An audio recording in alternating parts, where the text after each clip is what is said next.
Polis orqanlarına ünvanlamaq istədiyiniz elektron müraciətləri artıq vahid platform olan e-polis mobil tətbiqi vasitəsilə göndərə bilərsiniz.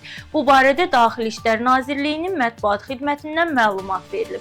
Daha ətraflı təqdim edəcəyimiz sujetdə. Bu dəfə də zamana qənaət edən, müraciətlərinizi asanlaşdıran növbəti yeniliklə qarşınızdayıq. Əziz vətəndaşlar, artıq polis orqanına ünvanlamaq istədiyiniz müraciətləri vahid platforma olan e-polis mobil tətbiqi vasitəsilə göndərə bilərsiniz. Əvvəlcə proqrama daxil olub elektron müraciət xidmətinə keçid edirsiniz. Açılan pəncərədə müraciət et düyməsini kliklədikdən sonra əlaqə məlumatlarınızla tanış olursunuz. Məlumatlar düzgün olduğu təqdirdə isə davam et düyməsini sıxaraq növbəti mərhələyə keçirsiniz.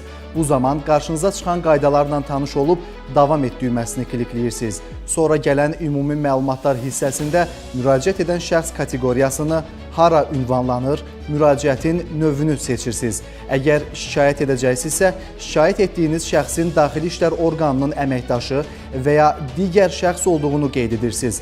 Ardınca müraciətin mövzusunu və hadisə yerini yazırsınız. Növbəti düyməsini sıxaraq cavabdeh barədə məlumatlar hissəsində şikayət etdiyiniz şəxs haqqında bildiyiniz məlumatları da daxil edib yenə növbəti düyməsini sıxırsınız.